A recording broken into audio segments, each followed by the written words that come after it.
Firstly, I think Benny Gantz has showed himself to be a less than sophisticated politician once again. He boxed himself in by placing an ultimatum before the Israeli public and before the coalition, the governing coalition, some weeks ago.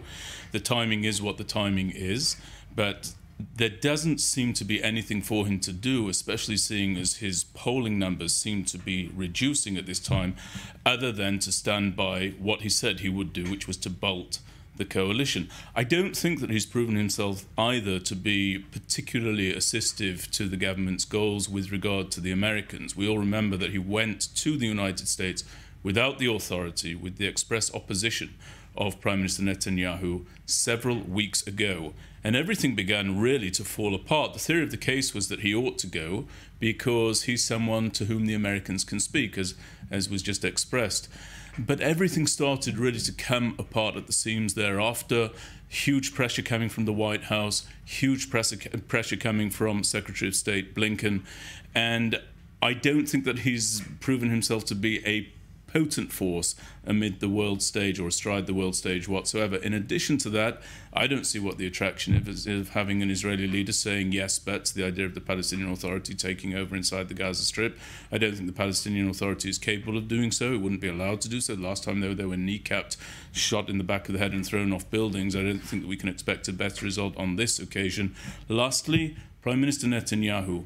You've seen Benny Gantz speak very, very clearly to the Israeli public. I give him credit for that. I give him great, great credit for doing that not once, not twice, but many times throughout this war. In contrast with that, Prime Minister Netanyahu's public statements to the Israeli public and press are reducing in number, and that is a grave error. I would even say that that's something of a dereliction of his responsibility. We know that he's traveling to the United States to give a briefing to a joint session of Congress, sure, but his words should really begin at home, in my opinion. I have to agree with most of what you said. Gantz indeed boxed himself in, is not looking terribly sophisticated, and is leaving with timing that is, as I said, bizarre, and you seem to agree. The Palestinian Authority issue is highly complex and contentious, and at the end of the day, the argument isn't that they're the best option, but the least bad option. And that the alternative to some improved version of the PA is inevitably Hamas. And of course that attaches to the not outlandish theory that Netanyahu himself has in various ways, with implausible deniability, attempted to keep Hamas in power for all these years, which backfired. But if I may, one more thing. Please, off to you. No. I politely disagree. I think that we can eliminate Hamas as a governing entity inside the Gaza Strip. I think that's what we're in the business of doing. I think that we first need to achieve that goal and then think very deliberately, rather than reverting back to flawed plans that have already brought about disaster. I think we need to think outside the box, consider other options, think about international forces that may or may not be there. But in the immediate term, I think it's the IDF that's administering that. The two need not conflict. And most the security establishment in Israel is not happy with the government's decision to put off until victory any discussion of what follows that victory, feeling that nature abhors a vacuum and the default option is some version of Hamas remaining, or chaos, or an Israeli occupation. Now here's what I think is the nub of this issue. Netanyahu has been putting off this debate, displeasing Gantz, sophisticated or unsophisticated, whichever he may be, but displeasing Gantz and Eisenkot and many others, for what appear to be political reasons to not upset the far right. Now, this is not a new theory, and the argument goes that this has not helped the military, because the military, lacking a strategic goal, is unable to proceed, unable to adjust its actions to that strategic goal. But the one thing I wanted to add before has to do with the impending legislation by the coalition to formalize the draft exemptions of all the Haredim. That was the reason Benny Gantz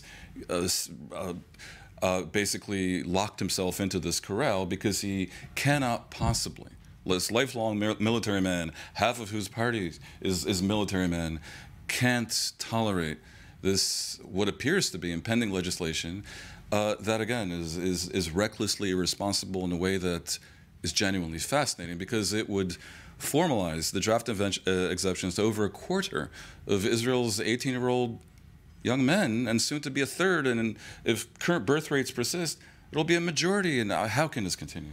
So and we know what far-right leaders feel and religious parties feel about exactly that move. And that is coming up. Yeah, I think that there's broad consensus here. I completely agree with you. There's broad consensus behind the idea, including, as expressed by Minister of Defense Yoav Gallant, behind the notion that any resolution to this quandary that we have with regard to the lack of the draft of the ultra-Orthodox, the Haredim here in Israel, any resolution that doesn't get the backing of the unity government, that no longer being unified at this time, will not be supported or brought by the defense minister. So that's clear. I agree with you. It's an issue and result, but I do think the security establishment, leaning on the opinions of those who was in such positions of abject failure on October the 7th, I don't think that we can now turn to them as the authority of what will come in the day after.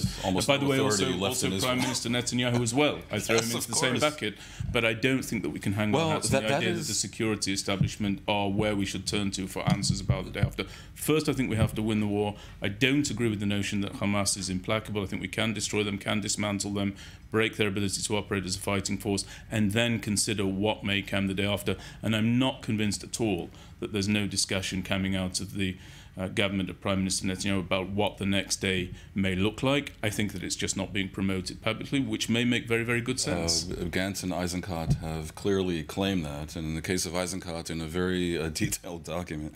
As for you're right that the defense minister doesn't agree to promote what I call the impending law, which is the trigger for Gantz's leaving. However, it's rather clear that the government intends to have some other figure promote the law, and they will suffice probably with 63 and not 64 votes in favor.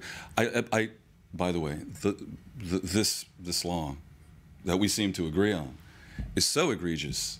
I think everybody agrees with that. Yeah. Well, most will agree. The coalition is planning to table it. Yeah. Netanyahu is a political magician, and his coalition really is 63 at least are lemmings, or 62 plus Netanyahu. But I don't see how this prevails. Some black swan event has to arrive to prevent this from actually being tabled this long, because I don't see how Israeli society deals with it without a major implosion. We are going to take a deeper look at exactly this in just a short while, gentlemen. Stay with us.